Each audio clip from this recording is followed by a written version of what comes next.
안녕하세요. 30년 된 작은 빌라를 가지고 있는 60대 여자입니다. 10년 전에 먼저 떠나보낸 남편이 죽기 전까지 저한테 그랬습니다. 나중에 애들한테 싫은 소리 안 듣고 살려면 번듯한 집이 있어야 한다고요. 지금 생각해보면 남편이 미래를 훤히 내다보고 있었던 것 같기도 해요. 그 덕에 아들 녀석하고 며느리가 제 앞에 무릎까지 꿇고 빌었으니까요. 아들하고 며느리랑 가까이 살면서 제 속을 뒤집어 놨지만 마지막엔 제가 당당히 큰 소리 칠 수 있었던 속 시원한 이야기 시작해 보겠습니다. 몇 년 전 결혼 전이었던 아들이 갑자기 전화가 와서 이러더군요. 엄마, 이번 주말에 여자친구 데려갈게. 그 말에 얼마나 떨렸는지 몰라요. 혼자 사는 집이라 청소도 다시 하고 갈비찜에 잡채까지 만들고 실내화까지 새로 사서 준비했어요. 현관문이 열렸을 때 예쁘고 단정한 아가씨가 서 있더라고요. 단정한 원피스 차림이었죠. 90도로 꾸벅 인사하는 모습이 얼마나 예쁘던지. 실내화를 신으면서도 저 때문에 이것까지 새로 준비해 주신 거예요? 정말 감사합니다. 식탁에 앉아서 음식을 먹으면서도 계속 감탄사가 나오더라고요. 와, 어머님 갈비찜 정말 맛있어요. 어떻게 이렇게 부드럽게 하셨어요? 양념이 정말 일품이에요. 저희 엄마도 요리 잘하는데 이건 못 따라가겠어요. 아유, 별거 아니야. 그냥 핏물 잘 빼고 푹 삶으면 돼. 갈비찜 레시피 꼭 알려주세요. 결혼해서 오빠한테도 해주려고요. 아들이 결혼해서 밥 해줄 생각하는 거야? 놀리니까 당황하는 모습도 귀여웠죠. 식사가 끝나고 나서는 벌떡 일어나더니 앞치마부터 두르더군요. 설거지하면서도 어머님 이 그릇 정말 예뻐요. 어디서 사셨어요? 계속 말을 걸어주니 기분이 좋아 이것저것 얘기하게 되더라고요. 배웅하고 들어오자마자 전 아들한테 들뜬 목소리로 말했어요. 아이 정말 괜찮은 애다. 예의도 바르고 착하고 성격도 밝고. 그러니까 내가 엄마 앞에 데려왔지. 며느리감으로도 마음에 들지? 그날 밤에 잠들기 전에 정말 행복했어요. 아들이 좋은 사람 만났구나 싶어서요. 6개월쯤 지났을 때 아들은 결혼 준비를 시작하더라고요. 전 당연히 찬성했죠. 그런데 문제는 신혼집이었어요. 요즘 전셋집이 얼마나 비싼지 두 사람 월급으로 서울에 제대로 된 집 구하기가 하늘의 별 따기더라고요. 어느 날 며느리랑 결혼 준비 얘기를 같이 하던 중에 조심스럽게 말을 꺼내더라고요. 어머님, 사실 저희가 신혼집 때문에 고민이 많긴 해요. 어머님 혹시... 며느리가 잠깐 망설이다가 제 손을 잡으면서 말을 이었어요. 실은 제가 오빠한테 제안한 게 있는데요. 어머님 혼자 계시는 것도 마음이 쓰이고요. 저희도 어머님 가까이 있으면 더 든든할 것 같아서요. 그래서 말인데요. 어머님 빌라 아래층이 비어있다고 들었거든요. 혹시 저희가 들어가도 될까요? 물론 월세는 정확히 드릴 거고요.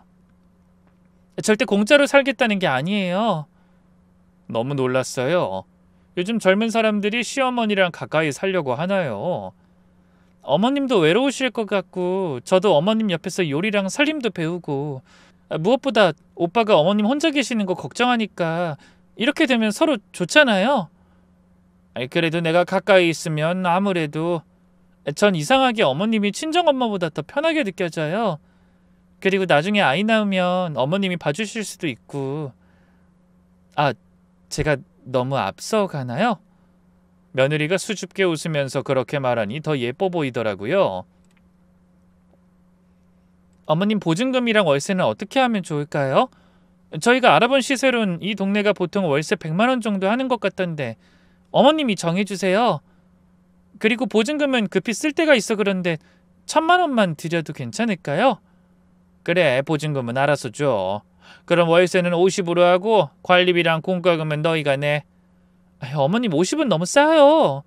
너희한테 월세 받을 마음 없어. 그래도 집이라는 게 아무것도 안 받고 살면 책임감 없이 살게 되더라고. 딱 반만 받을게. 괜찮지? 그 대신 집이 좀 낡았으니까 리모델링은 해줄게. 그래도 신혼집이잖니. 며느리가 눈을 크게 뜨면서 저를 말리더군요. 어머님 아니에요. 그런 큰돈을 저희 때문에 쓰시면 안 돼요. 그래도 착하고 예쁜 며느리에게 뭐라도 해주고 싶은 마음이었죠. 곧바로 리모델링 업체를 불러 견적을 받아보니 3천만 원이 나왔어요. 주방을 통째로 바꾸고 화장실도 새로 하고 벽지랑 장판도 다 바꾸면 요즘 물가로 그 정도는 든다고 하더라고요. 그걸 안 며느리는 손사래를 쳤죠. 어머님 너무 큰 돈이에요. 저희가 조금씩 고쳐가면서 살게요. 아니야. 너희 신혼집인데 깨끗해야지. 그리고 한 번 해두면 오래 쓰는 거니까. 그래도 3천만 원이면 너무 비싼데. 어머님한테 죄송해서. 이 정도는 해줄 수 있어. 너희 편하게 사는 게 나한텐 더 중요해. 공사가 시작되고부터 며느린 거의 매일 와서 확인했어요. 어머님, 주방 색깔이 너무 예뻐요. 제가 제일 좋아하는 색이에요. 싱크대 높이도 딱 좋은데요? 화장실 타일도 정말 고급스러워요. 호텔 같아요. 이렇게 하나하나 감탄하면서 좋아하니까 저도 뿌듯하더라고요. 아들도 퇴근 후에 와서 보고는 꽤 마음에 든 눈치였죠. 와, 이거 완전 새 집이네? 엄마 고마워. 덕분에 신혼집 해결했다. 리모델링이 완공된 날 다 같이 집을 둘러봤어요. 어머님 정말 감사해요. 이렇게 좋은 집에서 시작할 수 있게 해주셔서. 며느리가 눈물까지 글썽이면서 말하니까 저도 울컥하더라고요. 엄마 정말 고마워요. 우리가 효도할게요. 엄마 최고야. 둘이서 저를 꼭 안아줬죠. 그 3천만 원이 하나도 안 아깝더라고요. 그리고 신혼여행 다녀온 후 드디어 입춘날이 다가왔어요. 전 아침부터 떡도 하고 과일도 깎아놓고 된장찌개도 끓여놓고 기다렸죠.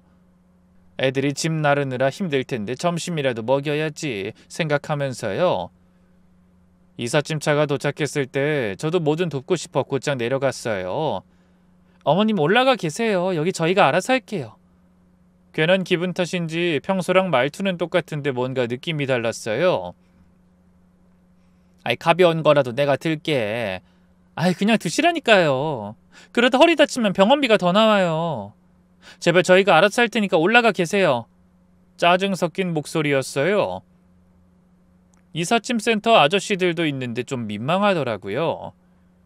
그리고 저녁 때 밥 먹었냐고 문자를 보내봤더니 며느리한테서 답장이 왔죠. 저희 너무 피곤해서 오늘은 그냥 쉴게요. 그게 끝이었어요.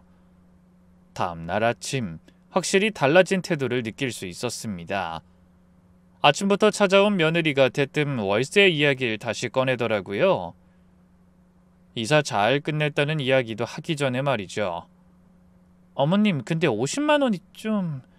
제 친구들한테 물어보니까 이 동네에서 리모델링 안 한 집도 30이면 구한대요. 50만 원은 좀 비싼 것 같은데. 순간 잘못 들은 줄 알았어요. 뭐? 비싸다고? 분명히 그때 시세 알아보고 말한 거 아니었니?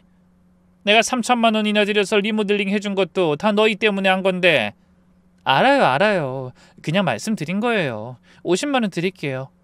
그때 느꼈어요. 화장실 들어가고 나올 때 다르다더니 이거구나 싶었네요. 입주하고 일주일쯤 지났을 때였어요. 혼자 저녁 먹기가 뭐해서 아들한테 전화했죠. 엄마가 오늘 불고기 해놨는데 서연이랑 같이 올라와서 먹고 가. 전화기 너머로 며느리랑 속닥거리는 소리가 들리더니 아들이 다시 전화를 받았어요. 엄마, 오늘은 서연이 친구들 같이 보기로 해서 저녁에 우리 둘 다 집에 없어. 그래? 재밌게 놀고 와.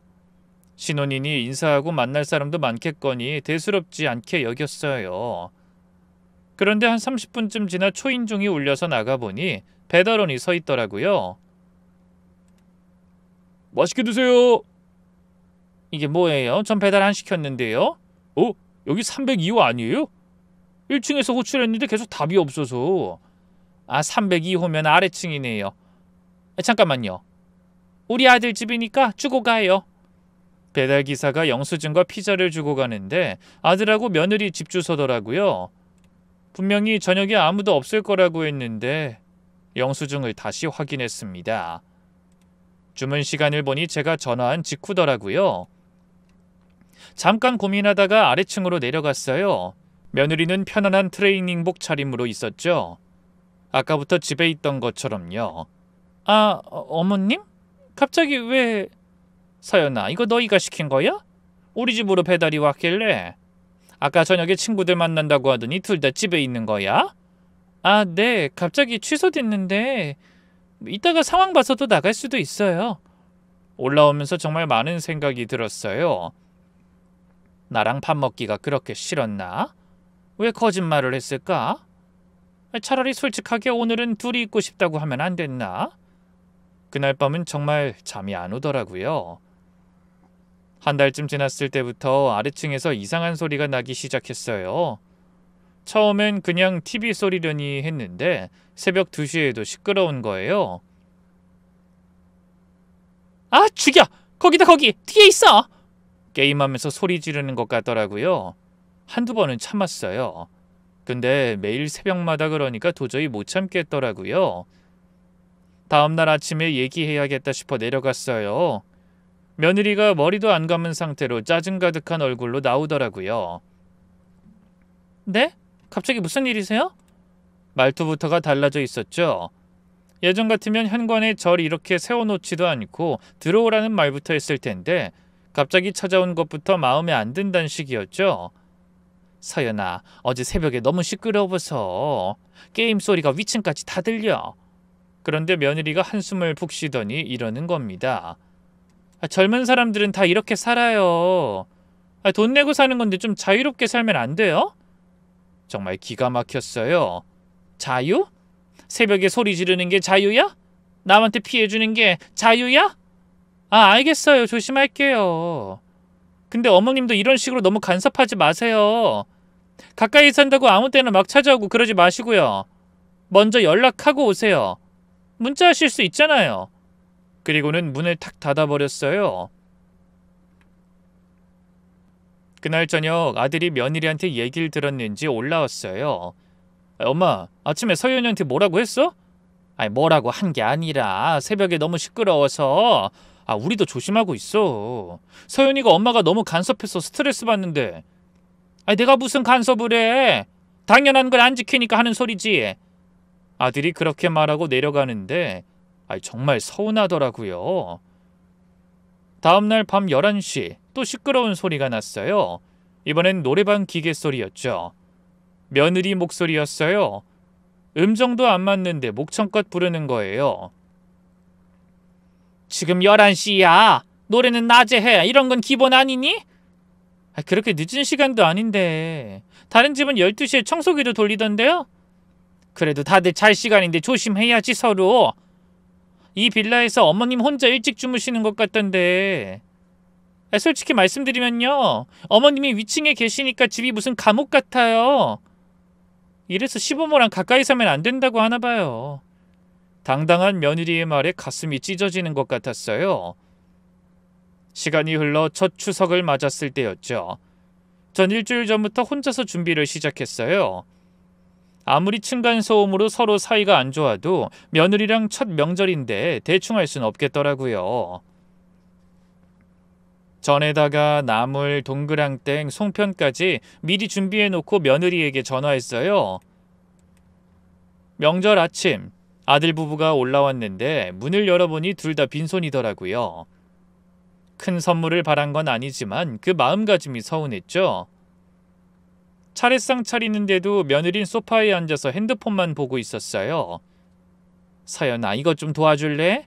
접시만 좀 갖다 줘, 상해. 어머님, 저 무거운 거 잘 못 들어요. 저희 집에서도 잘 안 시키는데. 오빠 와서 해. 그 말에 아들이 바보 온달 마냥 쪼르르 와서 접시를 들더라고요. 이런 거 진짜 못해. 우리 집에선 공주인 거 몰랐어? 아니, 결혼 전에 뭐든 열심히 배우고 하고 싶다더니 무슨 공주야. 그땐 어머님한테 잘 보이려고 그냥 해본 말이죠. 정말 충격이었어요. 그럼 지금까지 다 가짜로 말했다는 거잖아요. 차례 끝나고 밥상을 차렸는데 더 기가 막힐 일이 벌어졌어요. 며느리가 가방에서 도시락통을 꺼내는 거예요. 아, 제 다이어트 식단이에요. 닭가슴살이랑 샐러드. 명절 음식 다 차려놨는데 오늘 같은 날 무슨 도시락을 싸왔어? 어머님 음식은 다 튀기고 볶아서 칼로리가 너무 높아요. 전도 기름 범벅이고 잡채도 당면이라 탄수화물 덩어리고. 제가 다이어트 중이라고 말씀드렸잖아요. 저 요즘 탄수화물도 끊었어요. 일주일 동안 정성껏 준비한 음식을 칼로리 덩어리라며 치워버리더군요. 음식은 쳐다보지도 않고 본인 도시락만 먹는 걸 보니 정말 서운했어요.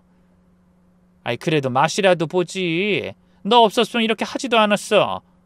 어머님, 한 입이 두 입 되고 그러다 살찌면 누가 책임져요? 제가 알아서 먹을게요.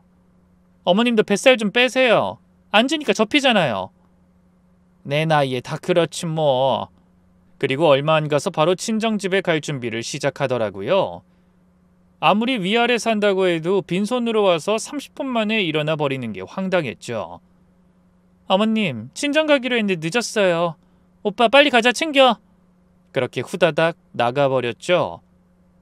산더미 같은 설거지를 혼자 하면서 눈물이 핑 돌더라고요. 무엇보다 아들과 며느리에게 가장 큰 스트레스는 월세를 받는 거였어요. 처음 2달은 그나마 제때 주더라고요. 얼마 가지 않아 밀리는 게 시작됐습니다.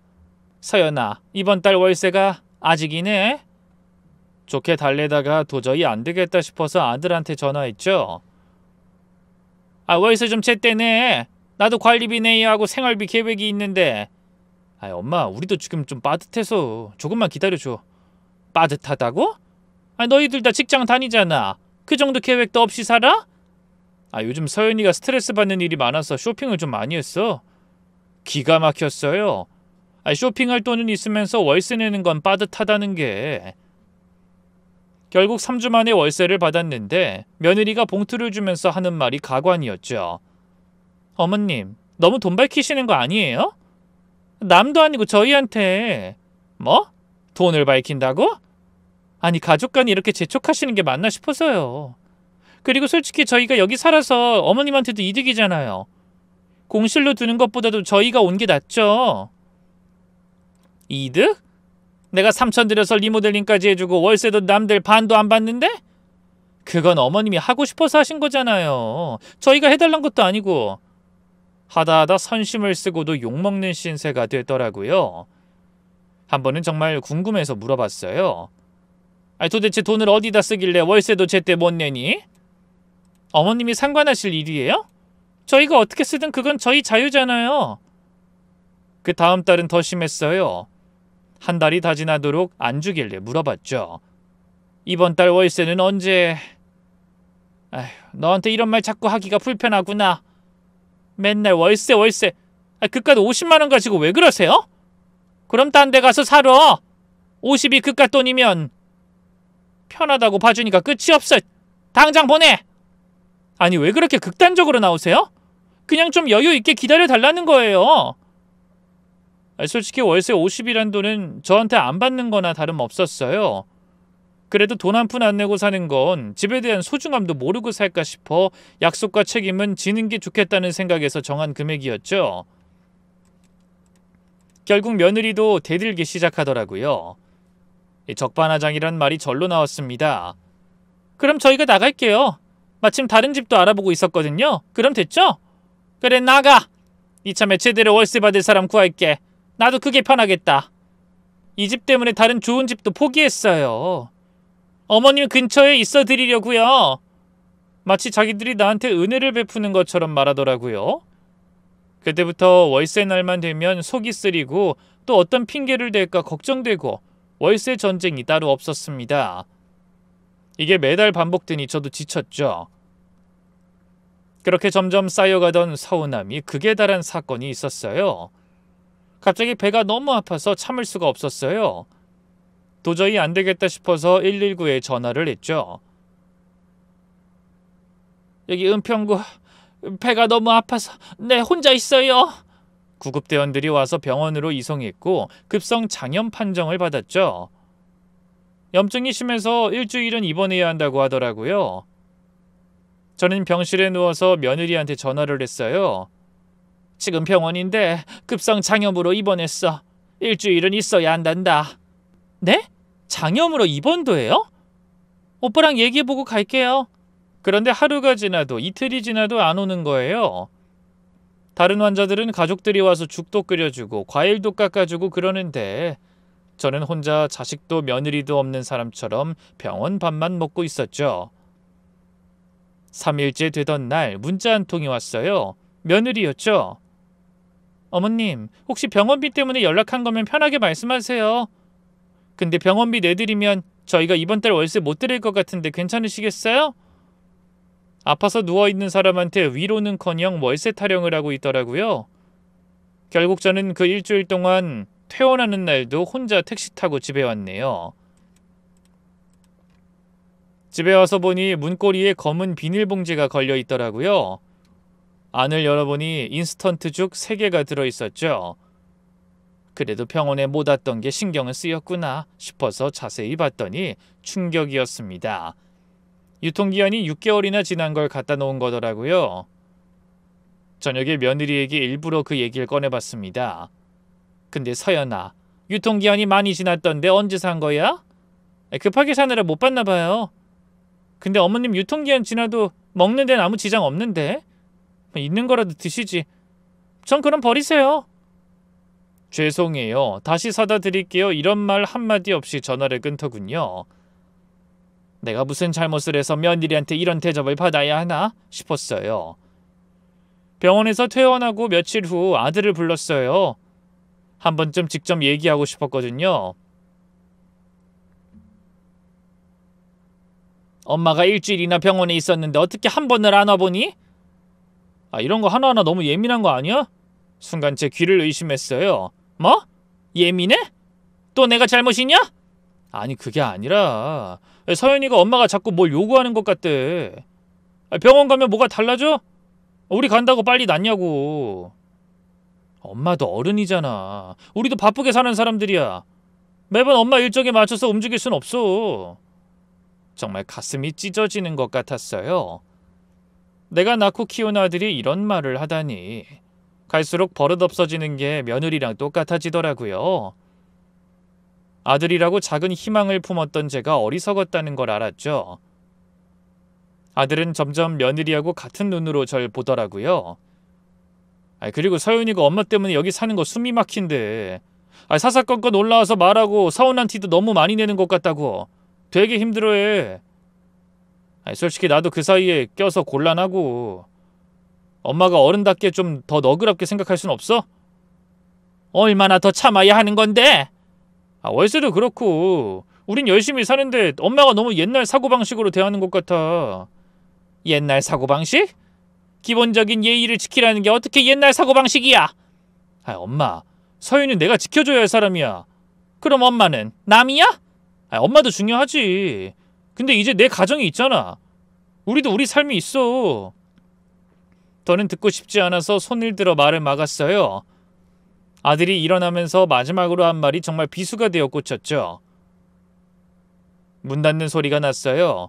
그 후로 아들과의 사이도 멀어졌어요. 저는 며느리도 잃고 자식도 잃은 기분에 허탈하게 지냈습니다. 이웃들이 아드님은 요즘 안 보인다 할 때마다 바쁘다고 하면서 둘러댔지만 정말 창피하고 서러웠어요. 그렇게 키운 아들이 아닌데 이렇게 남이 될 수 있을까? 엄마보다 마누라가 더 중요한 건 알겠는데 완전히 며느리 편에 서더라고요. 그리고 층간소음 문제로 폭발한 건 1년쯤 지나서였어요. 그날도 새벽 1시에 아래층에서 쿵쿵거리는 소리가 나더라고요. 이번엔 운동하는 소리였죠. 뛰는 소리, 덤벨 내려놓는 소리가 계속 들렸어요. 베개로 귀를 막아봤지만 소용없었어요. 쿵쿵 소리가 머리를 울렸죠. 참으려고 했는데 천장이 흔들릴 정도로 시끄럽더라고요. 새벽 2시까지 참다 도저히 안 되겠다 싶어서 내려갔어요. 문 열어봐! 지금 몇 시인 줄 알아? 너희 때문에 잠을 못 자겠어! 한참을 두드려도 대답이 없어 더 세게 두드렸어요. 그제야 문이 열렸는데 며느리가 땀에 젖은 운동복 차림으로 나오더군요. 뭐예요? 그 말투에 화가 확 났어요. 뭐긴 뭐야! 지금 새벽 2시야. 운동은 낮에 해! 어머님, 낮엔 일하잖아요. 밤에 운동하는 게 뭐가 문제예요? 문제? 쿵쿵대는 소리에 천장이 울려. 잠을 못 자는데 문제가 아니야? 그렇게 힘들면 어머님이 이사 가세요. 이젠 주인 행세까지 하는 며느리를 보니 말문이 막혔죠. 뭐라고? 나더러 나가라고? 이 정도 다 참고 살아요. 못 참겠으면 어머님이 이사 가시는 게 맞죠. 주인이라고 무조건 내쫓을 수 있는 거 아니에요. 저희가 돈 내고 사는 집이니까 사는 동안은 저희 집이에요. 법적으로도 그래요. 임차인 권리라는 게 있어요. 정말 머리끝까지 화가 났어요. 돈 들여서 리모델링까지 해준 집에 들어와 살면서 고맙다면서 울 땐 언제고 시어머니 보고 나가라는 소리를 할 수가 있나요? 당장 나가! 내가 더 못 살겠으니까 나가라고! 어머님이 무슨 권리로요? 우린 세입자 권리가 있어요. 함부로 쫓아낼 수 없다고요. 큰 소리에 아들도 나왔어요. 잠옷 차림이었죠. 야, 네 와이프 좀 어떻게 해봐. 이게 사람이 할 짓이야? 엄마 진정해. 우리도 노력하고 있어. 노력? 새벽 2시에 운동하는 게 노력이야? 며느리가 옆에서 한마디 더 보탰어요. 어머님, 저희가 이 집에서 나가면 어머님 손해예요. 공실로 두면 집도 상하고. 됐다. 이제 다 상관없으니까 너희들 나가. 한 달 안에 나가. 한 달? 그게 무슨 법적 근거로요? 최소한 3개월은 줘야죠. 지금 너무 감정적이세요. 저희한테까지 집주인 행세고 싶어하는 건 알겠는데요. 그런 갑질하고 싶으신 거면 사람 잘못 찾으셨어요. 아무리 시어머니라도 그런 건 못 참아요, 저는. 며느리 태도에 씩씩대며 올라와 버렸어요. 생각할수록 더 분해서 잠도 못 자고 뒤척였죠. 언제부턴가 내 집에서 내가 눈치 보며 사는 게 제일 지긋지긋했어요. 그렇게 냉전 상태를 계속하던 중 갑자기 밝은 표정으로 며느리가 절 찾아왔더라고요. 저만 보면 인상 찌푸리고 다니던 애가 환하게 웃으면서 온 거예요. 어머님, 저희 집 구했어요. 진짜 좋은 조건으로요. 순간 놀랐어요. 그동안 나가라고 해도 버티고 있더니 갑자기 집을 구했다뇨? 집을 구했다고? 어디에? 강남이에요. 역삼역 바로 앞 오피스텔인데 전세가가 5억인데 3억에 준대요. 듣고 보니 뭔가 이상했어요. 강남 역세권 오피스텔이 그렇게 쌀 리가 없죠. 오래된 빌라긴 해도 이거 하나 사면서 부동산 공부를 제법 한 사람이었거든요. 5억짜리를 3억에? 그게 말이 돼? 집주인이 급전이 필요해서 싸게 내놨다는데 중개인도 땡 잡은 거라면서 빨리 계약하지 않으면 다른 사람이 채갈 거래요. 그래서 바로 하려고요. 신난 며느린 핸드폰을 꺼내 사진을 보여줬어요. 봐요, 어머님. 21평에 뷰도 좋고 인테리어도 최신식이에요. 이런 집을 3억에 어떻게 구해요? 이 오래된 이 빌라랑 비교도 안 되게 좋잖아요. 사진을 보니 오래된 이 빌라보단 좋은 집이긴 했어요. 하지만 뭔가 불안했죠. 그래도 너무 싸지 않니? 사기 아니야? 그 말에 며느리 표정이 싹 변했어요. 어머님은 왜 맨날 저희 일에 다 부정적이에요? 좋은 일 있으면 축하해 주시면 안 돼요? 그리고 저희가 바보도 아니고 이런 사기를 당하겠어요? 아니, 걱정돼서 그렇지. 집이란 게 한두 푼도 아니고. 저희가 알아서 해요. 아무튼 다음 달엔 나갈 거니까 빨리 새 세입자 구하세요. 그리고 어머님, 보증금 빨리 돌려주실 수 있어요?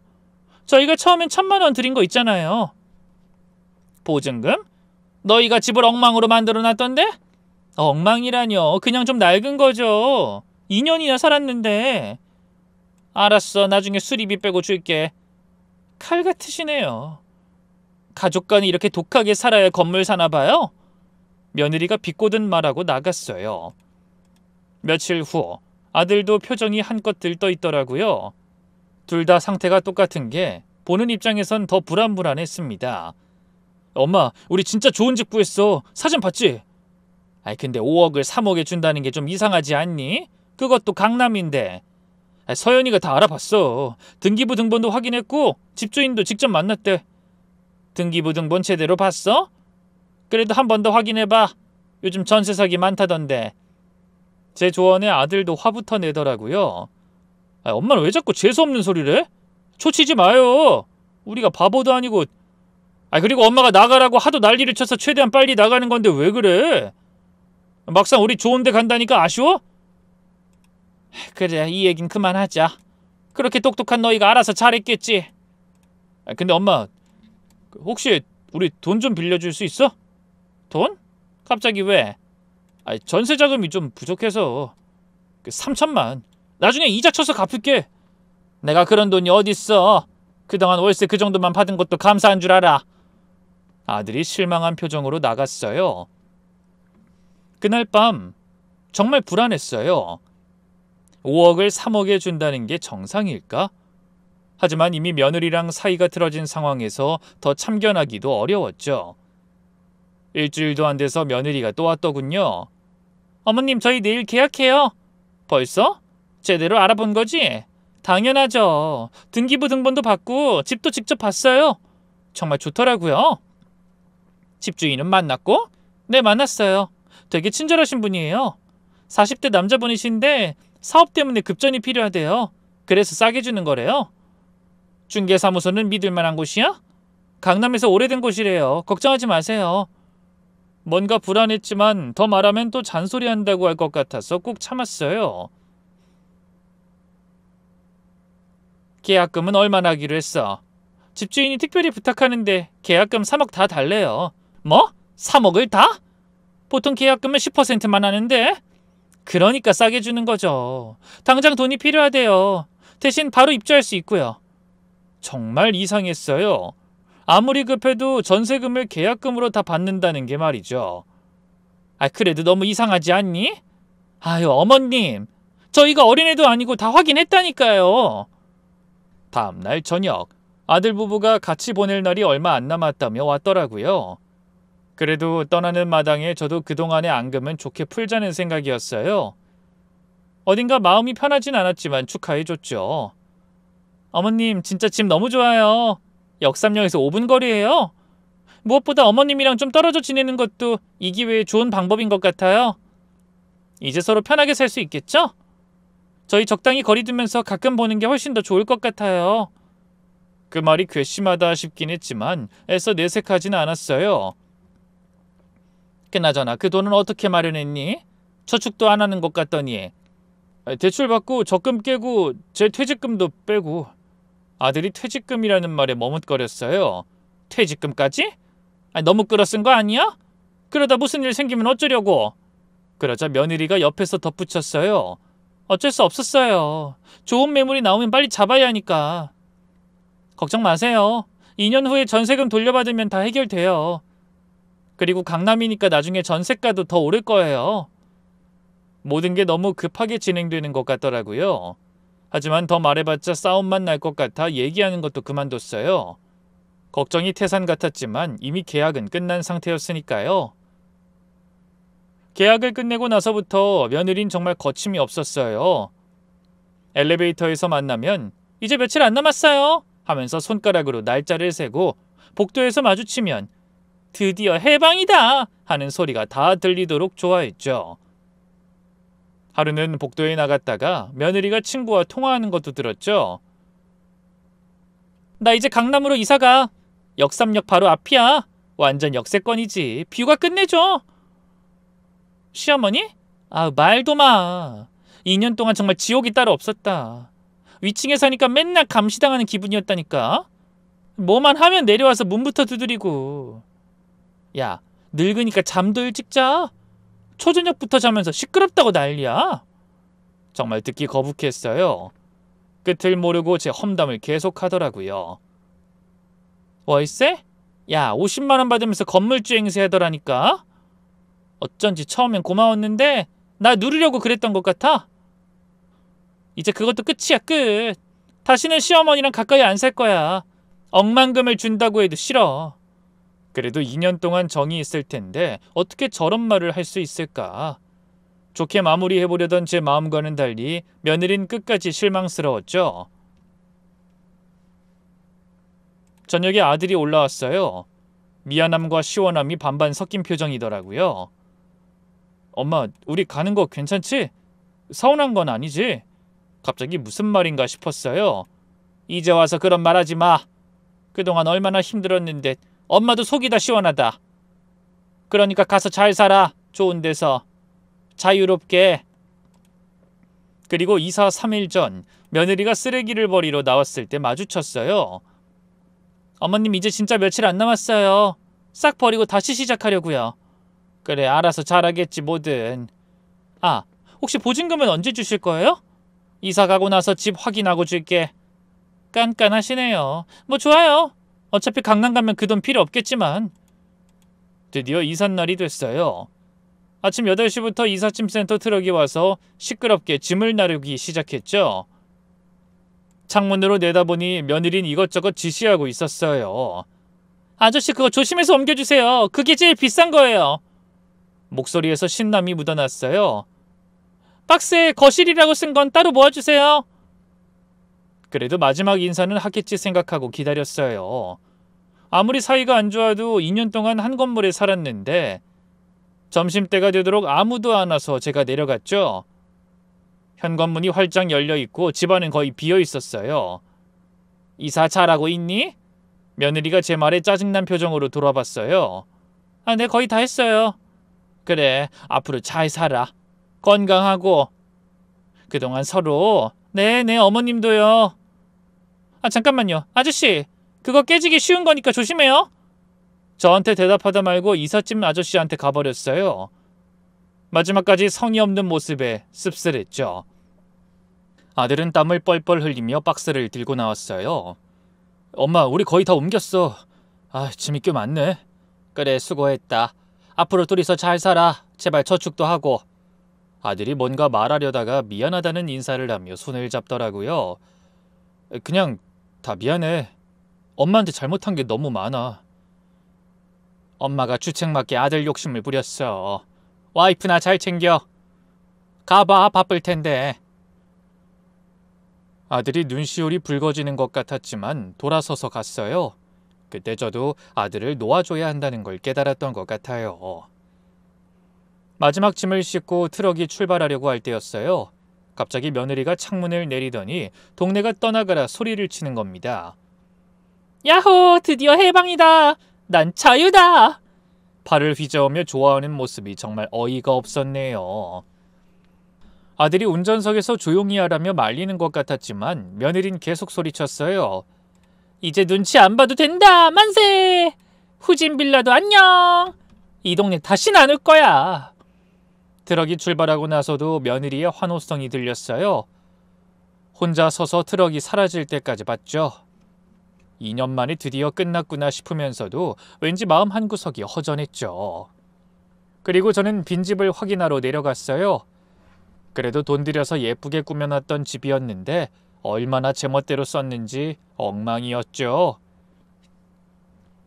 벽에 못자국이 여기저기 나 있고 장판은 가구 끌고 다닌 자국으로 긁혀 있었어요. 싱크대는 기름때로 끈적거렸고 화장실은 곰팡이가 가득했죠. 청소라도 하고 가는 게 예의 아닌가 싶었지만 며느리한테 뭘 기대했겠어요. 혼자 마음을 다잡고 청소를 시작했어요. 혼자서 했더니 종일 걸렸죠. 벽 못자국도 메우고 장판도 왁스칠하고 싱크대도 빡빡 닦았어요. 문득 이런 생각이 스치더라고요. 그래도 2년 동안 한 곳에 살았는데 마무리는 좀 더 좋게 해야 하지 않을까 하고요. 아무리 서운하고 속상해도 제가 아들하고 며느리보단 어른이니까요. 마지막까지 시어머니로서의 도리는 해야겠다 싶어 용기 내 전화를 했어요. 정민아, 잘 가고 있니? 엄마? 곧 도착할 것 같아요. 아무래도 강남 쪽이라 막히네요. 목소리가 어색했어요. 아무래도 그렇게 헤어진 뒤라 불편했겠죠. 집들이 선물이라도 하나 해주려고 하는데 뭐 필요한 거 있니? 엄마 괜찮아요. 무슨 선물이야. 뒤에서 며느리 목소리가 들렸어요. 누구야? 어머님이야? 아들이 전화기를 가리고 뭐라고 속삭이는 것 같더니 갑자기 며느리가 전화를 받았어요. 어머님 왜요? 저희 집들이 선물 주시려고요? 응, 그래도 새 집에 가는데 필요한 거 있으면 말해. 어머님 여기까지 오실 생각이세요? 거기서 오시려면 1시간도 더 걸려요. 목소리가 차가웠어요. 전 그래도 반응을 더 보려고 모른 척 물었습니다. 아이 그래도 어떻게 사는지 한 번은 가서 봐야지. 왜? 초대도 안 하려고? 어머님 솔직히 말할게요. 저희 그동안 너무 가까이 살면서 얼굴 붉힐 일 많았잖아요. 집들이 선물 생각해 주시는 건 감사하지만 그런 거 주실 필요 없어요. 그리고 주소도 지금은 알려드리기가 좀 그래요. 순간 가슴이 철렁했어요. 주소도 안 알려준다고? 진심이니? 어머님 서운해하지 마시고요. 제가 이렇게 말씀드리는 건 서로를 위해서예요. 너무 자주 왔다 갔다 하면 또 예전처럼 될 것 같아서. 저도 적당한 거리 두면서 지내자는 거예요. 아예 연을 끊자는 거야? 연을 끊자는 게 아니라 명절 때나 특별한 일 있을 때만 연락하고요. 아들이 뒤에서 말리는 것 같은 기척이 들렸지만 며느리는 계속했어요. 큰일 생기면 그럴 때 연락하면 되죠. 어머님도 이제 편하게 사세요. 저희 신경 쓰지 마시고. 나중에 정말 안정되면 그때 연락드릴게요. 그럼 끊을게요. 혼자 멍하니 앉아 있었어요. 먼저 손 내밀었는데 선물도 거절당하고 주소도 알려주기 싫어하고 심지어 자주 연락하지 말라는 말까지 들었으니 그렇게 완전히 끝이 났구나 싶었죠. 자식도 며느리도 깨끗이 지우기로 했습니다. 조금의 미련도 남기지 않고 깨끗하게 정리하자고 다짐했습니다. 며느리 말대로 이게 서로를 위한 길일지도 모르겠다 싶었고요. 그때만 해도 며느리가 무릎 꿇고 찾아올 줄은 꿈에도 몰랐죠. 아들과 며느리가 살던 아래층 집은 부동산에 내놓은 지 일주일도 안 돼서 연락이 왔더라고요. 그래도 신혼부부 살기엔 괜찮은 편이니까요. 어머님, 괜찮은 분들이 집 보러 오고 싶다는데요. 젊은 부부예요. 다음날 오후 30대 초반으로 보이는 부부가 왔어요. 첫인상부터 좋았어요. 부부가 집을 꼼꼼히 둘러봤죠. 와, 집이 정말 깨끗하네요. 리모델링 하신 지 얼마나 되셨어요? 2년 정도 됐어요. 주방이랑 화장실 다 새로 했죠. 우리 아들하고 며느리가 살던 집이라. 그래도 신경 써서 최근에 고친 거예요. 벽지만 다시 해도 괜찮을 거예요. 어쩐지 정말 좋네요. 햇살도 잘 들고 구조도 좋고. 저희 바로 계약하고 싶은데요. 그리고 전 며느리에게 시달린 탓에 불안한 마음에 미리 이 얘기도 했죠. 제가 바로 위층에 살고 있어요. 혹시 주인하고 같이 산다고 하면 불편하실까 봐. 그런데 두 사람은 환하게 웃으면서 말했어요. 아니에요. 오히려 좋은데요. 위층에 집주인분이 계시면 더 안심되죠.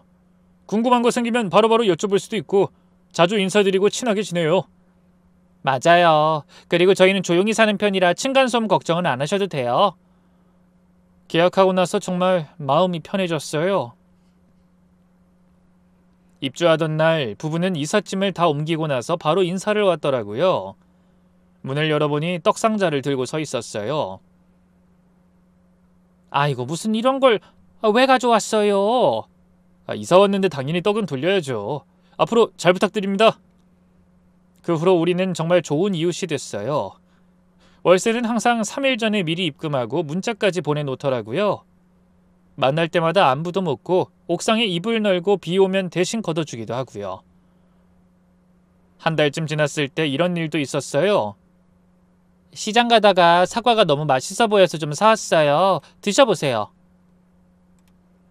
아니 이런 걸 왜 사와? 내가 사줘야 하는데. 아이고 고마워서 어째. 또 어느 날은 전구 가는 거나 어려운 문제가 있으면 연락하란 말도 했어요. 정말 복받은 세입자를 만났다고 생각했죠. 속으로 아유 며느리는 2년 동안 한 번도 안 해준 일을 남이 해주는구나 싶어서 고맙기도 하고 또 한편으로는 씁쓸하기도 했어요.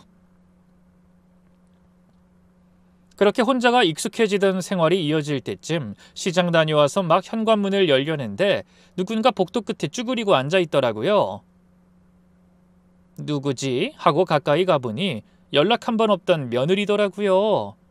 사실 제 마음에선 이미 지운 사람이었죠. 그런데 모습이 이상했어요. 평소 깔끔하던 애가 머리는 헝클어져 있고 화장도 안 했고 옷도 구겨져 있었어요. 무엇보다 눈이 퉁퉁 부어 있었죠. 네가 여긴 왜? 며느리가 고개를 들더니 갑자기 벌떡 일어나서 제 앞에 무릎을 꿇었어요. 어머님, 어머님, 뭐 하는 거야? 일어나! 어머님, 정말 잘못했어요. 용서해 주세요. 울먹이는 목소리에 손은 덜덜 떨고 있었어요. 무슨 일인데 그래? 일단 일어나, 들어가자. 빨리 일어나. 아니에요. 제가 어머님한테 이렇게 빌 자격도 없는데 찾아오는 것도 면목 없어요. 상태를 보아하니 뭔가 큰일이 났구나 싶었죠. 밖에서 이러지 말고 일단 들어와. 어머님 집에 들어갈 자격 없어요. 억지로 일으켜서 집으로 데려왔어요. 소파에 앉혔더니 또 무릎을 꿇으려고 해서 말렸죠.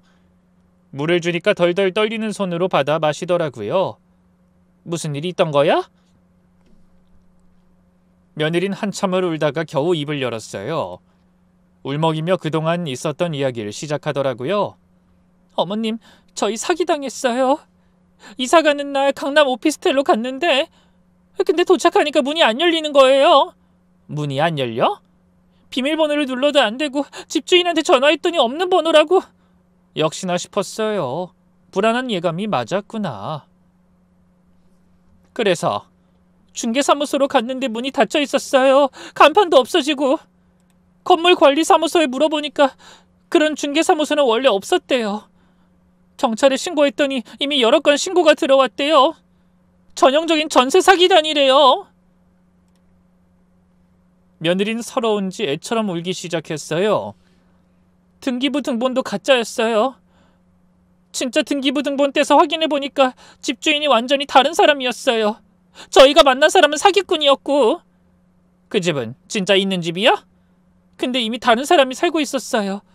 전세가도 5억이 아니라 7억이래요. 경찰에서도 찾고 있는데 범인들은 이미 해외로 도피했대요. 조직적으로 움직이는 전문 사기단이라 돈 찾기는 거의 불가능하다고 그러더라고요. 딱하다 싶으면서도 제가 했던 말을 한 번도 제대로 안 됐더니 라는 생각도 들었어요. 그래서 지금 어딨니? 둘이 어디서 사는 거야? 모텔에, 일주일째 모텔에 있어요. 그것도 오늘까지만. 돈이 떨어져서. 며느리가 손으로 얼굴을 감싸고 훌쩍였어요. 매일 싸워요. 제 잘못이라고. 이혼하재요. 제가 욕심부려서 강남 가자고 했다고. 그래서 오빠도 갑자기 어디 가버리고 어떻게 해야 할지 몰라서 여기로 왔어요. 이혼? 정말 심각한 상황이구나 싶었어요. 며느리가 다시 무릎을 꿇으려고 하는 걸 말렸어요. 저도 마음에 굳은 살이 박혔는지 그런 걸 봐도 크게 동요되지 않더라고요. 어머님 제발, 제가 정말 잘못했어요. 살려주세요. 친정엔 얘기해봤어? 못해요. 부모님 돈까지 빌렸는데 창피해서. 제발 다시 받아주세요. 뭘 받아달라는 거니 지금? 아래층에 다시 살게 해주세요. 제발요. 이번엔 정말 잘할게요. 기가 막혔어요. 너희가 그렇게 나가고 싶어 했잖아. 감옥 갔다고 답답하다고 해방이라고 좋아했잖아. 며느리가 고개를 푹 숙였죠. 제가 미쳤었어요. 제가 얼마나 큰 복을 쳐버렸는지, 어머님이 얼마나 좋은 분인지, 그 집이 얼마나 저희한테 좋은 보금자리였는지 이제야 알았어요. 이미 늦었어. 새 세입자가 들어왔고 나도 이제 그럴 마음 없다. 며느리가 더 필사적으로 매달렸어요. 손을 비비면서 눈물을 뚝뚝 흘렸죠. 그럼 다른 곳이라도, 창고라도 좋아요. 옥상에서 지내도 좋아요. 제가 정말 나쁜 며느리였어요. 어머님 옆에서 사죄하는 마음으로 살게요. 여기 너 있을 데 없어. 그리고 인제 와서 깨달아봐야 뭐해. 제가 정말 몰랐어요. 어머님이 저희를 위해 얼마나 배려해 주셨는지. 며느린 계속 울면서 말했어요. 리모델링까지 해주시고 시세보다 싸게 내주시고. 그런데 전 그것도 모르고 사는 내내 불평만 했어요. 어머님이 아프실 때도 병원에 한 번도 안 찾아갔고요. 오빠 곁에서 어머님 멀어지게 만들고 정말 못된 년이었어요. 다 지난 일이야. 이제와 그런 얘기 소용없어. 어머님, 이번엔 정말 달라질게요. 월세도 꼬박꼬박 내고 다시 받아주세요. 그런 돈이 어딨어? 다 사기당했다며? 일해서 벌게요. 말해도 일하고 정말 열심히 벌어서 월세 안 밀리고 드릴게요. 그러더니 갑자기 제 손을 잡으려고 했어요. 기회는 이미 2년 동안 충분히 줬어. 그런데 넌 그 기회를 발로 찼잖아. 어머님 살려주세요. 갈 곳이 없어요. 며칠 굶었어요. 모텔비도 낼 돈이 없어요. 급기야 바닥에 엎드렸어요. 불쌍하긴 했지만 그 모습을 보고도 마음이 움직이지 않았어요. 그건 네가 해결할 문제야. 나한테 기대지 마. 우리 각자 잘 살기로 했잖니? 전 며느리를 일으켜 세우며 단호하게 말했습니다. 어머님 정말 죄송했어요. 제가 그때 어머님 마음을 얼마나 아프게 했는지 이제야 알겠어요. 그 집이 어머님이 얼마나 큰 사랑으로 내어주신 집인지. 오빠랑 이혼하게 되면 정말 끝이에요. 어머님이 저한텐 마지막 희망이에요. 그건 너희 부부가 해결할 일이고 희망 같은 건 버리는 게 좋을 거다. 현관으로 내보냈죠. 며느린 문 밖으로 나가면서 애처롭게 마지막으로 절 보더군요. 문을 닫으려는데 며느리 말에 저도 모르게 어이가 없어 웃음이 나왔네요. 그 감옥 같던 집이 이젠 천국처럼 느껴져요.